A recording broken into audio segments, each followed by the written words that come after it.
Hey y'all, and welcome back to my channel. With this being the week of Thanksgiving, I wanted to make a quick video on the most efficient way to chop your bell peppers and onions. Now, I am not a professional chef by any means, but when I had my onions rolling around my cutting board and all of those little seeds scattered from my bell pepper, I knew there had to be a more efficient way to get this job done. So I did a little research, and today I just wanted to do a quick tutorial on the most efficient way to get this done so you can maximize your effort in the kitchen and minimize your time spent in there. So come along with me and we will get the job done.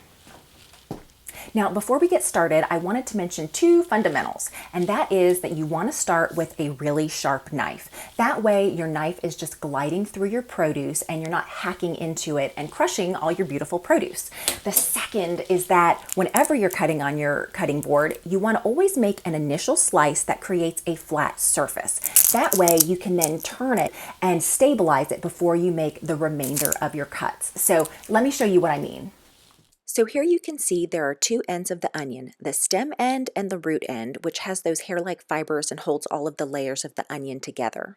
You're going to want to cut off that stem, and that's going to give you the flat surface that you're going to use to stabilize your onion for the rest of your cuts. Now, take your knife and in one stroke, cut from the root down to where the stem was, and you're going to immediately flip those two halves over so it seals in the fumes of the onion that can make your eyes tear up. So then you're going to peel off that papery layer of the onion and then also that very first tough layer of the onion skin, and just remove those and toss them away.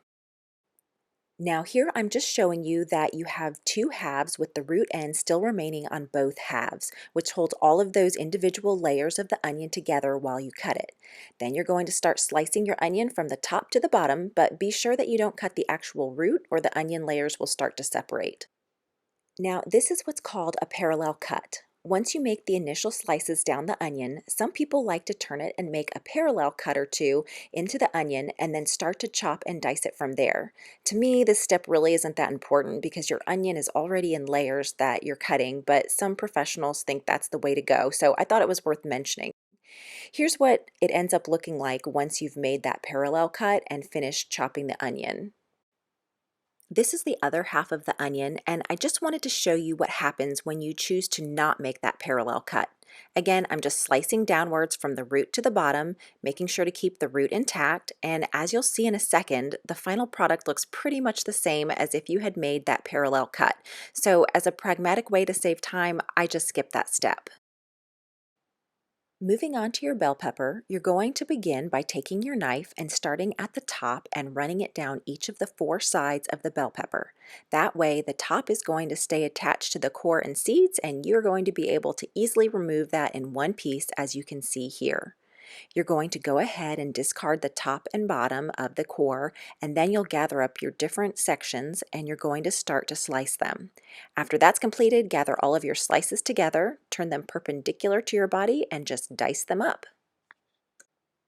So just for giggles, I had to include my Chop Wizard, which I bought the other week at Bed Bath & Beyond as part of my Baller on a Budget series.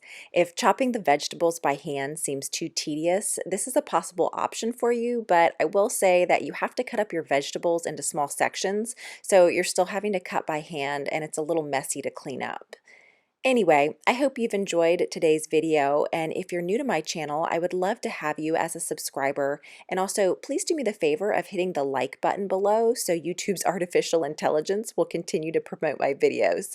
I hope you have a wonderful Thanksgiving, and until we meet back here again next week, may the Lord bless and multiply your time. Bye.